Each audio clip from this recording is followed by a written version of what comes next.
손흥민이 아시아 선수 최초로 리그 100골이라는 역사를 쓰자 새삼스럽게 다시 손흥민을 향한 스포트라이트가 쏟아지고 있습니다. 영국의 주요 방송사들은 이미 손흥민의 100골을 축하하면서 득점 장면들에 대해서 심층 분석하면서 손흥민의 대단함을 극찬했고, 당연히 해외 팬들 사이에서도 뜨거운 반응을 얻고 있죠. 심지어 어떤 해외 팬은 손흥민이 그냥 축구 선수가 아닌 더 위대한 존재라면서 헌사를 바치기까지 했는데요. 그 내용의 일부를 전해드리겠습니다. 손흥민의 아시아 선수 최초로 100골을 넣는 장면을 목격했을 때 나는 그가 자신과 다른 사람들을 향한 관점을 바꿔놨다고 생각한다. 나에게 손흥민은 그냥 축구 선수가 아니다. 세대를 아우르는 재능으로 수백만의 아시아인들에게 영감을 주는 인물이다. 100골이라는 업적은 활용 점정이었다. 그리고 그 환상적인 득점은 손흥민의 위대함을 보여주는 완벽한 본보기였다. 손흥민이 아시아 선수 최초로 100골을 넣었다는 사실을 언급하지 않아도 이미 그는 위대한 선수다. 손흥민은 100득점을 기록한 33번째 선수고 100득점 50도움을 기록한 19번째 선수다. 한국을 넘어 아시아의 아이콘이기도 하다. 손흥민은 모든 장벽들을 깨트리고 모든 예상들을 뒤엎으면서 아시아인도 최고 수준의 레벨에서 압도적일 수 있음을 증명했다. 손흥민은 셀 수 없이 많은 아시아의 어린 선수들에게 영감이 됐다. 모든 것이 가능하다는 것을 깨닫게 해줬다. 손흥민을 지켜보는 어린 팬들이 그와 같은 꿈을 꿀 수 있는 이유는 그가 먼저 그들을 위해 길을 깔아주었기 때문이다. 원래 글은 이 2배 정도 되는데 인상적인 부분만 추려봐도 정말 엄청난 극찬입니다. 토트넘 구단에서도 이 기세를 몰아서 손흥민을 주인공으로 삼아 새로운 영상을 공개했습니다. 관리자 손흥민이라는 제목으로 손흥민이 직접 댓글을 보면서 그에 대한 답변을 해주는 영상인데요. 첫 번째는 손흥민을 보고 너무 기뻐하는 어린 팬이었습니다. 이미 팬들 사이에서는 매우 인기를 끌었던 영상이죠. 이 영상을 보고 손흥민은 팬들이 나에게 주는 응원을 사랑한다라면서 흐뭇해하는 반응이었습니다. 그 다음 역시 경기장의 관중들이 손흥민에게 환호하는 영상인데, 손흥민이 코너킥 상황에서 관중석을 향해 손을 흔들자 관중들이 열광하는 모습이었습니다. 손흥민은 자기가 손을 흔들면 마주 손을 흔들어 달라면서 팬들과 소통하는 모습을 보여줬죠. 손흥민이 득점왕을 수상하자 역사적이다, 아시아 선수 최초의 득점왕이다, 이보다 자랑스러울 수 없다라면서 손흥민을 자랑스러워하는 글에는 나에게도 역사적인 순간이었다라면서 당시의 감동을 떠올리기도 했죠. 지난 시즌의 마지막 경기 이후에 득점왕을 축하하는 라커룸의 모습에는 다시 이걸 경험할 수 있다면 돈은 얼마든지 낼 수 있다. 이때 라커룸의 분위기는 엄청났다라면서 모두가 행복한 순간이었다고 추억을 회상하는 모습이었습니다. 해외 팬들이 얼마나 손흥민을 아끼고 사랑하는지가 정말 잘 드러난 영상이었는데요. 심지어는 미국 방송사에서도 손흥민 특집 영상을 준비했습니다. NBC 스포츠에서 손흥민을 찾아가 가장 마음에 드는 골을 고르는 특집 영상을 촬영한 겁니다. 이유는 정확히 모르겠지만 한국에서는 재생이 되지 않아 어렵게 돌아 시청했습니다.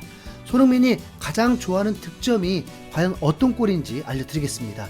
토트넘 팬들이 직접 뽑은 8개 득점 장면들을 놓고 토너먼트식으로 우승자를 뽑는 흥미로운 방식이었는데요.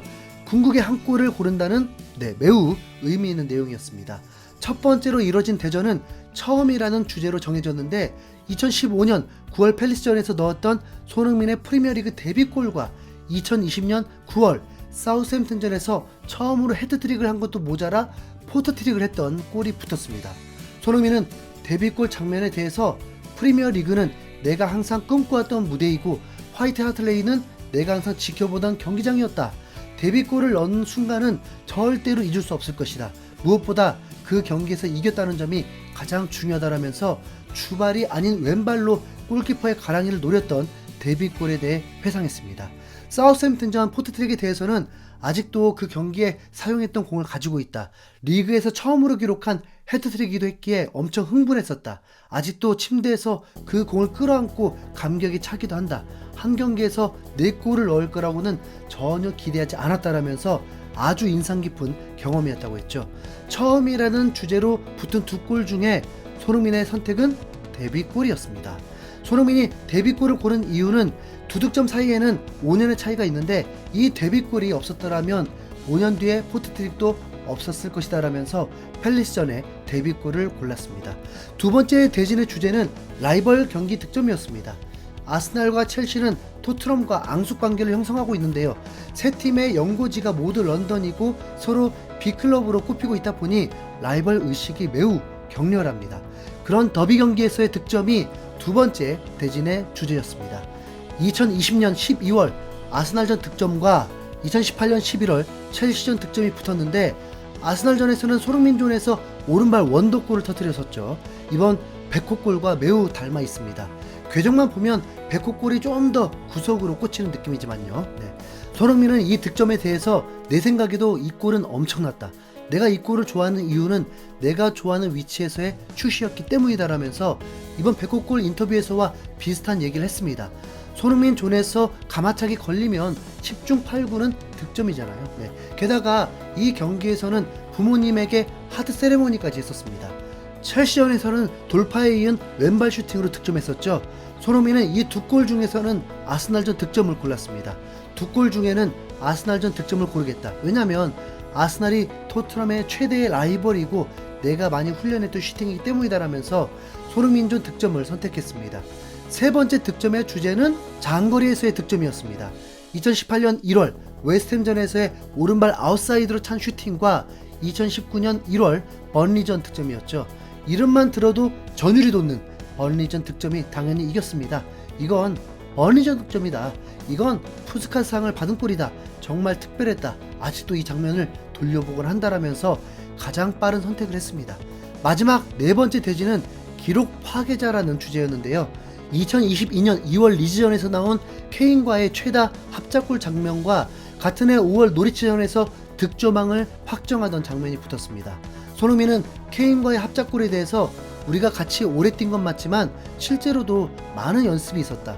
훈련할 때마다 항상 서로 어떻게 행동할지를 토론한다라면서 서로 보지 않고도 패스가 되는 근본적인 원인을 알려줬습니다. 그럼에도 불구하고 손흥민은 노리치전 득점을 골랐는데요. 득점왕을 확정지은 골이니까 어쩌면 매우 뻔했습니다. 손흥민은 당시를 회상하면서 골을 넣은 순간 주변의 모두가 환호했다. 결코 잊을 수 없는 순간이고 모두가 기뻐했던 순간이었다라면서 생생한 증언까지 남겼죠. 손흥민은 4강에서 비교적 쉽게 아스날전과 노리치전을 골랐습니다. 손흥민이 손흥민존에서의 슈팅을 얼마나 많이 갈고 닦았는지 간접적으로 보여준 장면인데요. 푸스카스상이 빛나는 번리전 골보다 노리치전 골을 선택했으니까요. 그리고 결승전에서는 노리치전 골을 골랐습니다. 손흥민에게 득점왕을 안겨준 역사적인 골이니 인정할 만하죠. 손흥민이 앞으로도 109골을 넘어서 150골까지 넣기를 응원하면서 이만 영상 마치겠습니다. 이상 흰수염고래였습니다. 감사합니다.